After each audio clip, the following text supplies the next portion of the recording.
বাংলাদেশে সব ধরনের যাতায়াত নিষিদ্ধ করেছে আমেরিকান এম্বাসির পক্ষ থেকে এবং আমেরিকার সরকারের পক্ষ থেকে ঘোষণা করা হয়েছে। বাংলাদেশ একটা টেরোরিস্ট কান্ট্রিতে রূপান্তরিত হয়েছে। বাংলাদেশে এই মুহূর্তে মানুষের নিরাপত্তা নেই, ভিজিটরদের নিরাপত্তা নেই। এই দেশে এখন সিভিল ওয়ার চলছে, যুদ্ধ চলছে। এই যুদ্ধের মধ্যে তাদের সকল দেশ থেকে কোনো নাগরিক যাতে এই দেশে ভিজিট করতে না আসে, এটা আমাদের দেশের জন্য অত্যন্ত লজ্জার, অত্যন্ত বেদনার যে আজকের আমার দেশে কোনো মানুষ আসতে পারছে না। আমেরিকা বলছে যে আমার দেশে যে কোনো জায়গায় যে কোনো সময় টেরোরিস্ট অ্যাটাক হতে পারে। তার মানে কি দাঁড়ালো? আজকের এই বাংলাদেশের জঙ্গিবাদের মদতদাতা শেখ হাসিনা, আজকের এই বাংলাদেশের অনৈতিকভাবে ছাত্র শিক্ষকদেরকে হত্যাকারী শেখ হাসিনা জায়গায় জায়গায় তারা মানুষকে গুম করছে, খুন করছে, গুলি করছে।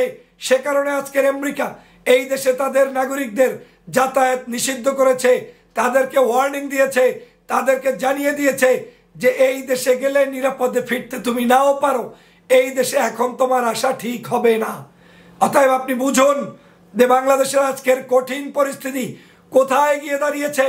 এই দেশের এখন স্বাভাবিক কোনো মানুষের জীবন নেই, এই দেশে কোনো মানুষের বর্তমানে বেঁচে থাকার সুযোগ নেই।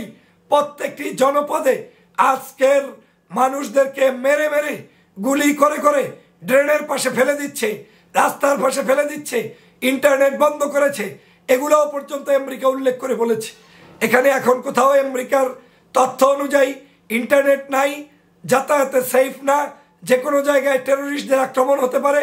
হোটেল, গ্যাদারিং, রাজনৈতিক সভা সমাবেশ এই সকল জায়গা পূর্ণ ঝুঁকিপূর্ণ। তাই তারা এই ধরনের মন্তব্য করেছেন। আজ এই আমার প্রিয় মাতৃভূমিকে এই ধরনের পরিস্থিতির সৃষ্টি করিয়েছে কে? একমাত্র ফ্যাসিবাদের নেত্রী শেখ হাসিনা। শুধুমাত্র তার আত্মহামিকার কারণে, শুধুমাত্র তার আজকের এই ধরনের এক নায়কতন্ত্রের কারণে বাংলাদেশের পরিস্থিতি দিন দিন আরো খারাপ হচ্ছে এবং প্রতিটা মুহূর্ত এরকম চলছে। অতএব এরকম একটি পরিস্থিতিতে বাংলার মানুষকে এই যুদ্ধে জয়ী হতে হবে, বাংলাদেশকে স্বাধীন করতে হবে, গণতন্ত্রকে উদ্ধার করতে হবে, ভোটাধিকারকে ফিরিয়ে আনতে হবে। আর এই সব কিছু করতে হলে ফ্যাসিস্ট শেখ হাসিনার হাত থেকে বাংলার মানুষকে সবার আগে মুক্ত হতে হবে। সিদ্ধান্ত আপনার।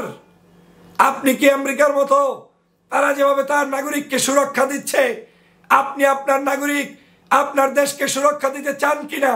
যদি সেটা চান তাহলে রাজপথে ঝাঁপিয়ে পড়ুন, মানুষকে নিয়ে এগিয়ে আসুন, রাস্তায় আন্দোলন করুন, সকলকে নিয়ে বলুন ফ্যাসিবাদের পতন চাই, শেখ হাসিনার পতন চাই। এবং এই রাস্তা সকল আবাল বৃদ্ধ বনিতা, কৃষক, শ্রমিক জনতা, হিন্দু, মুসলিম, বৌদ্ধ, খ্রিস্টান প্রত্যেককে নিয়ে এই রাজপথ দখল করে শেখ হাসিনার পতন নিশ্চিত করে তারপরে বাংলার মানুষের মুক্তি ঘটাতে হবে ইনশাল্লাহ। আপনারা দ্রুত ভিডিও শেয়ার করে দিন, জনগণকে উদ্বুদ্ধ করুন, জনগণকে রাজপথে নামান। আপনারা ইতিমধ্যেই জেনেছেন শিক্ষার্থীরা বলে দিয়েছে তারা তাদের আন্দোলন চলমান রাখবে। তারা লাশের সাথে লাশ ফেলে দিয়ে রক্ত ঝরিয়ে কোনো আপোষে যাচ্ছে না। তারা সরকারের কোনো মিথ্যা বানোয়াট রায় মেনে নিচ্ছে না। তারা এই লকডাউন কর্মসূচি বর্তমানে যেটা রয়েছে সমস্ত বাংলাদেশের সব শাটডাউন থাকবে। এই শাটডাউন কর্মসূচিতে আপনি আপনারা সবাই অংশগ্রহণ করবেন। ছাত্র সমাজ জানিয়েছে দেশ রক্ষার্থে হাসিনার এক দফা দাবি আদায়ের লক্ষ্যে তাকে পতনের নিমিত্তে সবাইকে রাজপথে থাকতে হবে, আন্দোলন করতে হবে, দেশকে বাঁচাতে হবে। আসুন আমরা ঐক্যবদ্ধভাবে বাংলাদেশের প্রত্যেকটি কোনায় কোনায় দুর্গ গড়ে তুলি, বাংলাদেশকে রক্ষা করি, গণতন্ত্রকে রক্ষা করি, এই দেশের মানুষকে রক্ষা করি।